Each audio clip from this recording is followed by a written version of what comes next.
안녕하세요. 이승은 아동상담TV의 이승은입니다. 네, 오늘은 어떤 주제를 가지고 이야기할지 궁금하셨죠? 근데 아마 제가 썸네일에 아마 내용이 나와 있을 겁니다. 이번에는 2019년도에 일어난 12월 26일에 일어난 얼마 안 됐지요. 구리시에서 있었던 그 초등생, 동급생 살인 사건 이야기입니다. 이 아이가 지금 판결이 났지요. 2년 동안 보호 감찰소에 있는 걸로. 그 이유가 아이가 지금 초등학교 5학년이면 12살이에요. 12살은 소년촉법이라고 해서 성인이 넘지 않았기 때문에 그 나이에 살인 사건이 일어나도 처벌을 받지 않는다는 거죠. 그래서 보호 감찰 2년을 받았다고 얘기를 해요. 근데 이 사건이 굉장히 중요한 걸 이야기를 하고 있어요. 일단 우리 사회의 현상을 이야기를 하고 있고요. 그리고 이 사건이 초등 동급생 살인 사건이 굉장히 경악스러운 것들이 무엇이 있냐면, 첫 번째로 초등학생이 일단은 살인 사건을 한 거고요. 두 번째로 주도 면밀하게 계획을 했던 사건이고요. 세 번째로는 흉기를 난자해서 엄청나게 난자를 해서 살해한 사건이며, 네 번째는 가해자가 아무렇지도 않은 현장을 치우고 있었다는 사실인 거죠. 이 사건이 경기도 구리시에서 일어났다고 얘기를 해요. 그리고 이제 초등학교 5학년인데 가해자인 A양이 피해자인 B양한테 자기 엄마 아빠가 이혼한 걸 이렇게 말하고 다녔다. 요즘 속칭 뒷담화를 하고 다녀서 그것 때문에 너무 화가 나서 살해를 했다라고 얘기를 하고 있어요. 그리고 살해했을 때 그 시체가 살해당한 동급생 여자애가 60번의 칼을 이렇게 당했다고 얘기를 하더라고요. 그것만으로도 굉장히 충격적인 사건인데, 더더군다나 이거 검거 당시에는 이거를 깨끗하게 현장을 치우고 있었다는 거예요. 그리고 이게 이 장소가 구리시라고 했던 그 아파트가 할머니네 조부모의 집이었던 거죠. 여기서 우리들은 무엇을 생각을 해야 될까요? 너무 걱정이 되는 건, 제가 이제 계속 교육 쪽에 있고 이런 쪽에 관심이 많은데, 이게 불과 2년 전에도 인천 초등생 유괴살인 사건도 있지 않았어요? 토막살인을 했지요. 우리 교육이 굉장히 지금 인성교육을 강조하지 않고 경시했던 결과에 대한 청구서라고 보면 될 거예요. 인성교육이 굉장히 중요한데, 인성교육보다 중요한 게 성적이었죠. 그리고 성적에 막 몰입하다 보니까 오히려 애들 경쟁을 낳는다, 이렇게 해서 시험도 없애버리고, 그러다 보니까 또 애들 힘들어한다, 또 인성교육에 대해서 또 등한시했던 부분이 많은 거예요. 제가 지금 우리 사회를 바라보는 관점은, 앞으로 이런 일들이 계속 빈번하게 일어날 것이며, 우리가 인성교육을 경시했던 부분에 대해서 청구서가 계속 날아들 거라는 거죠. 아이들은 더더욱 범죄가 지능적으로 될 거고, 그리고 이제 극악무도하고 약간 흉폭한 사건들이 우리 사회에 계속 일어날 거라는 거예요. 제 때만 해도, 제가 고등학교 때만 해도 막 이렇게 엄청나게 조금만 이렇게 지금 요즘에는 막 이렇게 엄마가 아빠를 죽이고 아빠가 엄마를 죽이고, 자녀가 아빠를 죽이고 부모를 죽이고, 부모가 자녀를 죽이는 이런 세대가 된 거예요. 저희 세대 때는, 제가 중고등학교 초중고 다닐 때는 이런 사건들이 없었어요. 근데 누구는 또 그러더라고요. 이게 그때는 그렇게 가시화되지 않아서 그런 게 아닐까라고. 아니요. 제가 보는 관점에서는 이렇게 인면수심의 사건들은 그렇게 많지는 않았던 것 같아요. 그래서 조그만 거 하나만 이렇게 조금 이상한 커다란 사건이 일어나면 그거에 지금처럼 이런 사건이 아니라 조그만 살인 사건이 일어나, 그냥 어른들 간에 이런 살인 사건이 일어나는 거, 그것도 무서운 일인데, 그것만 해도 너무 극악무도하게 이렇게 일어나. 이제는 이제 초등생이 동급생을 살해하는 이런 사건들이 너무너무 많이 일어나고 있다는 거죠. 이거는 사회가 황폐해지고 있고, 교육이 도덕성에 대한 부분을 강조하고 있지 않다는 이야기예요. 도덕적이지 않는 사회는 미래가 없어요. 그래도 우리나라는 전 세계에서 치안이 굉장히 안전한 나라라고 인정받고 있고, 제가 이제 살아보면서도 우리나라가 제일 좋은 것 같아요.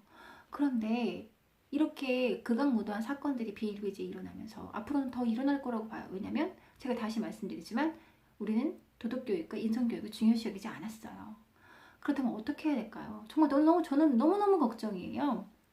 일단 그리고 이제 너무 쉽게 가정이 해체가 되는 거죠. 저도 제가 이제 막 많은 이렇게 상담들이 오시는 부부들이 이렇게 이제 이혼 직전 정말 뭐 법원 가서 사인까지 다 했다가 그래도 한번 보자. 그래서 오시는 분들이 많아요. 그런 오시는 분들이랑 이제 상담을 하다 보면 분명히 아이들이 이런 가정, 뭐 이혼한다는 그 과정 속에서 아이들이 상처를 안 받을 수 없거든요. 그러면 아이들은 당연히 어린이집이나 학교에 가서 이상 행동을 하죠. 그러다 보면 이제 어린이집 원장님이나 뭐 선생님께서 뭐 추천을 해주셔서 어쨌든 뭐 상담을 받아봐라. 그리고 저한테 오게 되는 과정이 있어요. 근데 저한테 오게 되는 과정 중에서 가장 극에 달했을 때가 서로 이혼을 할 거를 전제하에 이제 마지막 상담이다 이렇게 오시는 분들이 저한테 돌고 돌아 이렇게 많이 오시더라고요. 그래서 상담을 많이 진행하다 보면 어른들이 죄송해요, 어른들이 많이 상처가 많아요. 그러니까 자기 내면의 상처를 어떻게 그거를 이렇게 하지를 못하는 거죠. 스스로 위로를 못 하시는 거예요. 그러니까 계속 너무 힘들어지고 상대를 통해서 내 와이프를 통해서 나를 인정받고 싶고 내 남편을 통해서 인정받고 싶었던 욕구가 강했는데 서로 그런 걸 해주지 않다 보니까 막 계속 싸움이 되는 거죠. 그러면 그런 과정 속에서 폭력이 오가고 분명히 부부싸움 하는데 뭐 저는 안 해봤겠습니까? 근데 좋은 말이 절대 오가지 않고 이 아이들은 그런 자녀들은 이런 불안한 상황에 노출을 하게 되면서 불안감이 증폭되고 그러다 보니까 이제 그러니까 이게 이제 문제가 되는 거죠. 뭐야 집도 나한테 뭐 편하지가 않아. 그러다가 그 지금 초등생 동급생 살인 사건을 했을 때도 이 여자아이가 이제 엄마 아빠가 이혼을 했잖아요. 그거에 대한 그 문제점 그리고 자기가 이제 버려졌다는 거 아마 할머니 집에 가 있으니까 버려졌다는 그런 것들이 더 컸고 조금만 해도 더 이제 그 분노가 더 커졌던 거죠. 누구가 이 아이를 보듬어 줄 수 있는 게 없었던 것 같아요. 그리고 머리는 좋고 또 이제 사회에서 자꾸 이렇게 뉴스나 이런 데서 떠드는 거 보니까 뭐 소년 촉법이라고 해서 뭐 14세 미만 아이들을 뭐 이렇게 살인을 해도 처벌받지 않는다. 뭐 이런 건 알고 있고 그리고 분노는 해야 됐고 내가 얘한테 응징을 해야 되겠고 하다 보니까 이런 사건들이 일어난 것 같아요. 너무 가슴 나쁘고 그리고 이제 그런 가정의 해체를 통해서 또 다른 가정이 또 만들어지죠. 이렇게. 근데 그런 가정 속에서 또 상처받은 어른들끼리 또 만나서 또 미성숙한 부모가 돼서 또다시 아이들을 문제로 내모는 것들이 너무 많다는 이게 사이클이 계속 돈다는 거죠. 그래서 제가 이제 여러분께 말씀드리고 싶은 것은 도덕적인 부분을 조금 더 강조해야 되는 사회가 더 맞아요. 그리고 이 영상을 보시면서 어른들도 상처가 되게 많으시거든요. 그리고 저희가 이제 살았던 제 위에 세대들은 너무너무 경제가 어렵기 때문에 부모님들이 월화수목 금금금 이렇게 일을 하셨어요. 그래서 이렇게 경제를 이렇게 일으키셨는데 그때는 자녀를 돌볼 수 있는 상황이 아니었죠. 그래서 그때 다 저보다 저 위에 그때 나이대에 보면 그러니까 가족들도 많이 낳잖아요. 자녀들도 많이 출산했기 때문에 형제들끼리 이렇게 정서적인 걸 교류했던 그리고 이제 음식에만 그 부모의 사랑은 그때 그 시절에 그 저희 나이 윗대 부모들은 내 자식 입에 음식이 들어가는 게 되게 사랑의 방법이었고 행복의 조건이었어요. 왜냐면 너무 못 살아서 그때는 먹고 사는 게 너무 힘들었잖아요. 그거에 이제 만족을 하셨는데 그런데 정서적인 부분이 지금 어른들이 다 힘들어지시는 거죠. 그러다 보니 내 감정도 내가 모르겠는데 내 아이를 그리고 또 그렇게 미성숙하고 상처받은 많은 어른들이 결혼을 해서 아이를 낳았는데 잘 케어를 못한다는 거죠. 그렇다면 제가 마지막으로 영상에서 말씀을 드릴게요. 자기 자신을 조금 사랑하시고요. 그리고 자기 파괴적 성격을 생각보다 많이 갖고 계세요. 어른들이 자기 자신은 이래도 돼. 그리고 본인의 사랑이 있어야만 자녀에게도 사랑이 갈 수 있다는 거. 그리고 우리가 이런 초등생의 살인사건을 막을 수 있는 건 따뜻한 마음을 갖고 따뜻한 어른이 돼서 내 아이뿐만 아니라 앞집에 사는 다른 아이들, 옆집에 사는 이런 아이들도 따뜻한 시선으로 바라보고 누군가 이 아이한테 관심을 가지고 있다.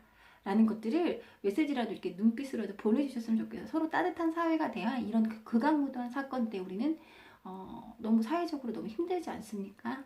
그리고 너무 고통스러운 것 같아요. 와, 어떻게 이렇게까지 초등학생 칼을 들고 살해를 할 수 있는 이 사건까지 만들었던 우리의 사회에 대해서 한 번쯤 생각해 보시고 그리고 본인이 다 이 영상을 듣는 부모님이나 어른께서 본인 잘하고 있다. 그리고 열심히 살고 있다라고 칭찬 한번 해주세요. 그렇다면 내 안에서 따뜻함이 나가듯이 주변을 보는 바라보는 태도도 약간 긍정적이게 바뀔 수 있을 것 같아요. 이러한 작은 변화가 우리 아이들한테 가고 우리 아이들이 따뜻한 시선과 정서를 받고 자라는 아이는 다른 아이에게도 그걸 베푼답니다. 그렇다면 이러한 사건들이 조금 줄어들었으면 좋겠고 줄어들 수 있을 거라는 가정하에 이 영상을 찍었습니다. 네, 문제가 있거나 뭐 이렇게 호소 문제가 있거나 자녀를 키우면서 어려운 부분이 있다면 댓글로 남겨주시면 제가 그거에 대한 답변으로 영상을 찍어드리겠습니다. 댓글, 그 다음에 좋아요, 구독 꼭 눌러주세요. 감사합니다.